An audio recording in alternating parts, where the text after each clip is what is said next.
안녕하세요. 세상 모든 걸 명리로 풀고 싶은 화탁지사주TV의 화탁지입니다. 제가 좋아하는 시리즈를 조금 더 명리적인 어떤 지식을 전달할 수 있는 방향으로 조정을 하면 그냥 뭐 간목과 임수와의 관계, 그리고 뭐 어려운 명리 용어를 쓰는 것보다 이렇게 자연스럽게 어떤 사람들의 일화를 들으면서 명리를 하나둘씩 배워가는 쪽으로 좀 제가 방향 조정을 좀 해볼까 생각돼서 어제 이제 구독자분께서 알고 싶다, 이 사람들의 사주를 알고 싶다라고 제안을 주셔서 그 사람들의 사주를 찾아봤어요. 그분의 구독자분의 그 요청에서의 그 요는 도대체 사주가 어떻길래 그렇게 바람둥이냐?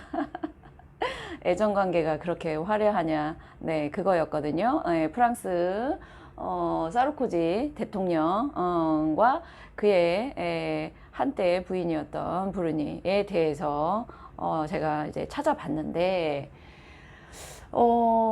그 사르코지 대통령이 이 명식 말고 기축일주 명식이 있었는데, 저는 아무리 봐도 이 명식이 더 브루니와의 어떤 관계나 그리고 바람둥이로서의 네, 사실 뭐 능력이 되고 열정이 있으면 뭐 누군들 솔직히 뭐 예쁘고 매력적인 이성을 마다하겠습니까? 근데 유독 그런 데에 특화된 사주에 대해서 보니까 이 사람들이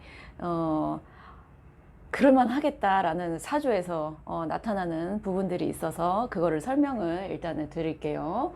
자, 일단 두 사람과의 관계에서 두 사람 똑같이 임정합이라는 우리가 이제 천간 중에 그 간합 중에 남녀의 어떤 애정적인 측면에서 물과 불의 만남을 임정합을 가장 대표적인 남녀의 합이라고 얘기를 하죠. 그런데 그 두 사람 다 사실은 임정합이 천간에 있고요. 사르코지 같은 경우에는 임수인데 지금 브루니 같은 경우에는 신금이에요. 그런데 물론 이렇게도 임정합이 이루어지기도 하지만 여기도 이렇게 이루어지기도 하지만 사실 신금에게 있어서 임수의 존재는요, 신금은 금생수를 하는 금이 아니라 임수가 와서 자기를 빛내주는 걸 너무나 좋아하는 금이에요. 사실은 어떻게 생각하면은 임수가 신금이 와서 나를 생해준다가 아니고 신금은 임수가 오면 내가 빛난다죠. 그래서 신금 옆에 이렇게 임수가 있으신 분들이 미적으로 조금 그렇다고 모든 신금 옆에 임수가 그렇지는 않습니다만 신금의 그 아름다움을 임수가 더 빛내줄 수 있는 구조다라는 거죠. 이게 더군다나 이제 상관이라는 본인의 매력을 뿜뿜하는 그 기운인 거죠. 신금 자체가 갖고 있는 어떤 미적인 아름다움도 있지만 옆에 임수가 있음으로써 더 그거를 빛나게 해주는데, 사실 이제 브루니에게 이 정화라는 평관은요, 네, 어떻게 생각하면은 신금에게 정화가 이렇게 옆에 있는 거는 그닥 좋지는 않아요. 그래서 제가 이분의 초기는 이 정화를 임수가 이렇게 합을 해줘서 괜찮은데, 이게 이제 말년의 구조면 이때는 이 정화가 본인을 조금 본인에게 상당히 조금 약간 마이너스적인 측면으로 올 수도 있겠다, 이 생각이 들었고요. 이 정화가 본인에게 직접적으로 본인에게 어떤 스트레스나 어떤 어쨌든 신금의 완성품을 정화가 조금 그을리게 할 수 있는 걸 임수가 중간에 옴으로써 긍정적으로 막아주는 거죠. 정화의 어떤 불의 기세를 임수가 여기서 막아주는 역할을 하면서 한마디로 구조가 본인의 매력에 남자들이 이렇게 흡수되는 느낌이 들고요. 그 다음에 사르코지 같은 경우에는 아예 본인 옆에 본인의 이 남자에게는 정제라는, 네, 그게 물과 불이면서 본인에게는 또 본인의 여성이죠, 여성. 근데 그게 합이 딱 이루고 있어요. 그리고 여기 보시면 지장간들의 다 화가 많습니다. 이 사람은 천간에 지금에도 이렇게 화가 있으면서 이렇게 뿌리까지, 이 더군다나 지장간이라는 거는 숨어있는 가능성, 한마디로 내가 어디를 가든 나는 내가 매력적인 여자를 만날 수 있는 어떤 그런 환경이 형성이 된다라는 거고, 이 사람 자체가 사실은 임정합이라는 거는 본인이 사실 여자 싫어하는 남자는 없겠습니다만 본인이 생각할 때는 나는 바람이 아니라 나는 찐사랑이다 라고 느낄 수 있을 정도로 애정에 대해서는 상당히 조금 특화된 사주다라는 거예요. 이 사람이 뭐 관도 있고 그렇지만 여기 식신이 이렇게 뿌리를 내리고 있기 때문에, 식신은 나의 어떤 감성을 주관하는 그쪽이란 말이죠. 그리고 이 식신 안에 재성이 있으니 이 사람 더군다나 편재예요. 내가 한 여자의 누구랑 지금 관계를 맺고 있어도 다른 여자가 또 자기 눈 안에 들어올 수 있는 좀 전형적인, 사실은 바람둥이라고 할 수 있는 그런 구조를 사실은 갖고 있어요. 그래서 임수가 정화가 오면 집중은 이렇게 되는데, 문제는 임수의 그 큰 기계가 정화가 옆에 오면은 잠깐 폭이 좁아지면서 현실에 안주하려고 해요. 그런데 밑에 병화가 있어요. 나는 한 여자 만나서 현실에 안주하고 싶은데 또 매력적인 여자를 보면 내 마음이 또 가는 구조다. 이렇게 되는 거죠.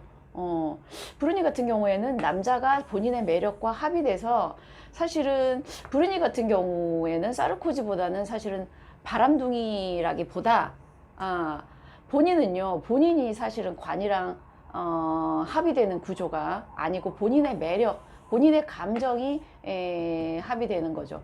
그러니까 이런 거예요. 브루니 같은 경우에는 나의 감성, 나의 매력을 캐치해서 어떤 남자가 왔을 때 그거를 굳이 마다는 안 하지만, 본인 스스로 내가 남자를 되게 많이 사르코지처럼 원해서 같이 하고 싶다라는 사주는 아니에요. 이 여자는 여기에 비견하고 여기 또 이게 있기 때문에, 이게 사실은 좀 강하고요. 본인의 어떤, 나는 내 스타일을 구축하고 싶어. 하지만 외로울 때 누가 날 좋다 하면 나는 그래, 같이 갈 수 있어. 이러지만 사르코지처럼 여자 없이 못 사는, 남자 없이 못 사는 사람은 아니다라는 구조인 거죠. 하지만 여기에서도 이 미토는 또 거의 화랑 비슷하고 이 지장간 안에 또 정화가 있기 때문에 두 사람의 남녀의 인연은 천간의 기운이 뿌리까지 내리고 있기 때문에, 천간에 있는 기운이 지지나 지장간에 뿌리를 내리고 있다라는 건 아주 강하게 그 기운이 들어온다라는 거예요. 사르코지 같은 경우에는 저 정도면 어떤 여자가 들어왔을 때 본인이 뿌리치기가 쉽지 않은 사주 구조다. 여자 없이는 못 사는 사주 구조다 라는 거죠. 본인, 이 사람 탓할 수가 없어요. 임수 옆에 정하고 지장간에 다 화가 있으면서 이 목기운으로 또 이렇게 표출이 되다 보니까, 이 사람에는 누군가를 만나야 본인이 살아있다라고 느끼는 그 식신의 기운이 충만한 사람이기 때문에, 이 사람은 아마 우리가 전형적으로 수저들 힘만 있으면 여자를 찾는 그런 사주예요. 사르코지 자체가. 근데 이제 이분 같은 경우에는 이 정화가 좀 걸려요. 이 정화가 이 신금에게 조금 걸리긴 합니다만, 어쨌든 제가 봤을 때는 두 사람 중에 더 바람둥이는 사르코지다 라는 거죠. 그래서 오늘은 천간에서 임수와 정화와의 관계와 또 신금과 임수와의 관계, 또 이 신금 옆에 정화가 왔을 때의 약간 부정적인 측면에 대해서 말씀을 드렸고, 천간의 기운이 지지나 지장간까지 뿌리를 내리고 있을 때는 그 기운이 사실은 평생 영향을 받을 수도 있다. 그렇지 않을 경우, 뭐 천간에만 있을 경우에는 대운이나 세운의 지지에 들어왔을 경우에 그 기운이 발현되거나, 또는 지지에만 있을 경우에는 대운으로 천간에 들어왔을 때, 이제 그런 경우 있죠. 지지에는 본인의 정제나 정관이 있는데 천간에는 없을 경우에는 누구를 만나도 허하다가, 대운이나 세운에 본인의 정제나 정관이 딱 뜰 때 어떤 사람을 만났을 때는 저 사람이 내 사람 같다라는 인연이 되게 강하게 드는 거예요. 그런데 이분은 아예 본인의 명식 옆에 있다 보니 웬만한 사람을 만나면 그 사람에게 잘 물론 이제 밑에 편제를 또 지장간에 깔고 있으니 아무나 만나지는 않겠지만 본인의 눈에 매력적인. 근데 남자가 권력과 지위와 뭐 재력이 있으면 마음에 드는 여자에게 얼마든지 대시할 수 있잖아요. 뭐 이루어질 가능성은 그거지만 늘 나는 여자를 염두에 두고 있는 남자의 사주다 라는 거죠. 그리고 브루니는 내 매력에 내 감성이 필에 충만할 때 거기에 어떤 남자가 오는 거는 내가 굳이 막지는 않겠다. 이렇게 되지만 남자 없이 못 사는 구조는 아닌 것 같다. 네. 네. 제가 또 이렇게 할 수 있는 명식이 있으면 찾아와 보고 또 댓글에 남겨주시면 제가 열심히 찾아서 또 이렇게 계속해서 시리즈로 해 나가도록 하겠습니다. 감사합니다.